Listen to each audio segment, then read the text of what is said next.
तीर्थंकर भगवान पद्म प्रभु। प्रातःकाल के सुरम्य वातावरण में आचार्य स्वरूप गुप्त ससंग आत्मध्यान में लीन थे।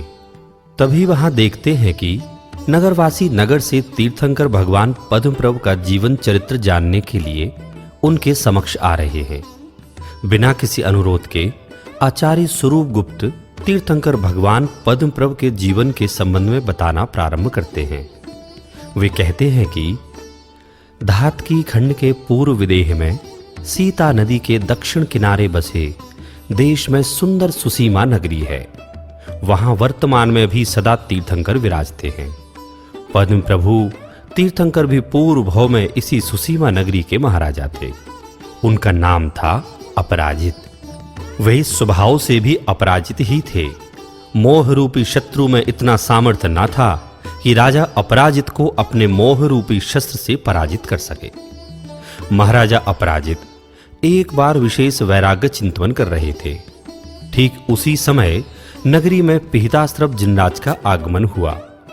उन जिनेंद्र भगवान के चरण कमल में जाकर महाराजा अपराजित ने सकल संसार का संग छोड़ा और मुनि दीक्षा अंगीकार की। वहां उन्हें तीव्र आत्म साधना के माध्यम से द्वादशांग का ज्ञान प्रकट हुआ। इतना ही नहीं, दर्शन विशुद्धि आदि 16 कारण भावनाओं द्वारा तीर्थंकर प्रकृति का बंध भी हुआ। वहां से भी आराधना पूर्वक संलेखना धारण करके उत्तम ग्रैवेयक के प्रीतिंकर विमान में अहमिंद्र के रूप में अवतरित हुए। वहां उनकी आयु 31 सागर थी। हे महामुनिराज, कृपया कर बताइए कि फिर वे देव तीर्थंकर कब बने? जब उनकी आयु के 6 माह मात्र शेष थे, तब भरत क्षेत्र की कौशाम्बी नगरी में रत्नों की वर्षा प्रारंभ हुई। इक्ष्वाकु वंश के महाराजा धर्ण कौशाम्बी नगरी में राज्य करते थे। उनकी महारानी का नाम था सुसीमा देवी। माघ कृष्ण षष्ठी के दिन महाराजा अपराजित के जीव ने अहमिंद्र की पर्याय को छोड़कर भरत क्षेत्र में महारानी सुसीमा देवी के गर्भ में जन्म लिया। माता ने 16 स्वप्न देखे और प्रातः काल महाराजा ने उन स्वप्नों का फल अत्यंत मंगल सूचक बताते हुए कहा कि आपके गर्भ से तीर्थंकर का जीव जन्म लेने वाला है। तत्पश्चात 9.25 मास बीत गए और कार्तिक कृष्ण त्रयोदशी के दिन बालक पद्म प्रभु का जन्म हुआ। अत्यंत उत्साहित इंद्र बालक पद्म प्रभु को सुमेरु पर्वत पर बाल अभिषेक हेतु ले गया, जहां उनका चिन्ह कमल घोषित किया गया। 5वें तीर्थंकर सुमति नाथ के मोक्ष गमन के कुछ कम 90,000 करोड़ सागरोपम के पश्चात 6वें तीर्थंकर पद्म प्रभु का जन्म हुआ था। अतः उत्साह का होना तो स्वाभाविक ही था। उनकी आयु और शरीर की ऊंचाई कितनी थी? उनकी आयु 30 लाख पूर्व की थी। उनके शरीर की ऊंचाई 250 धनुष और वर्ण विद्रुम अर्थात लाल था। 7.5 लाख पूर्व की आयु में कुमार पद्म प्रभु का राज्याभिषेक हुआ था। उनके शासन काल में प्रजा नैसर्गिक सुख और शांति में थी। ना ही किसी को कोई कष्ट था, ना ही कोई वेदना। जब उनके जीवन के 1 लाख पूर्व की आयु शेष थी, तब उनके साथ एक वैराग्य पर घटना घटी। एक बार महाराजा पद्म प्रभु अपने राजमहल में विचरण कर रहे थे। महल में उनका एक सबसे प्रिय हाथी था, जिसे पट्ट हाथी की संज्ञा प्राप्त थी। लेकिन अचानक ही उस हाथी का शरीर शिथिल पड़ गया। वह चलने फिरने में असमर्थ हो गया और कुछ ही समय में उसकी मृत्यु हो गई। उसकी मृत्यु से महाराजा पद्म प्रभु को संसार की क्षणभंगुरता का विचार आया और हाथी के एवं स्वयं के पूर्व भवों का जाति स्मरण हो गया और वे संसार की असारता के बारे में विचारने लगे कि शरीर तो रोगों और कष्टों का घर है। जीव से सर्वथा भिन्न यह शरीर रंच मात्र भी आश्रय योग्य नहीं है। और इस तरह अलौकिक चिंतन से समस्त लौकिक विषयों से उनका चित्त विरक्त हो गया। 21.5 लाख 16 पूर्वांग निकल जाने के बाद कार्तिक कृष्ण त्रयोदशी के दिन मनोहर दीक्षा वन में उन्होंने मुनि दीक्षा अंगीकार की। इंद्रादिक भी प्रभु की दीक्षा कल्याणक का उत्सव मनाने भरत क्षेत्र पर आ पहुंचे। निर्वृत्ति नामक देव शिविका में बैठकर इंद्रादिक उन्हें मनोहर नामक दीक्षा वन में ले गए। जिस तिथि को उनका जन्म हुआ था उसी तिथि को ही उन्होंने 1000 अन्य राजाओं के साथ मुनि दीक्षा अंगीकार की। मुनि दीक्षा धारण करते ही उन्हें मनहापर्य ज्ञान की प्राप्ति हुई।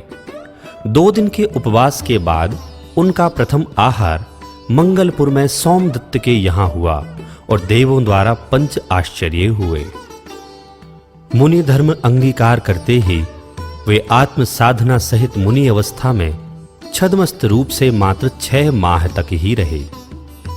6 माह के पश्चात चपक श्रेणी द्वारा 4 घाती कर्मों का क्षय करके उन्होंने चैत्र शुक्ल पूर्णिमा के दिन मनोहर दीक्षावन में प्रियंगु वृक्ष के नीचे केवल ज्ञान प्रकट किया।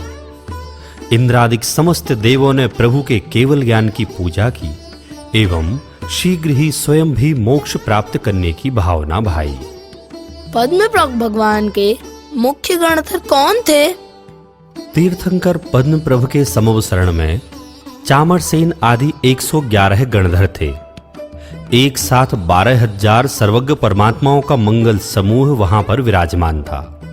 9.5 योजन विस्तार वाले समवसरण में रतिशेणा आदि 4,20,000 आरिकाएं एवं 3,30,000 मुनि थे।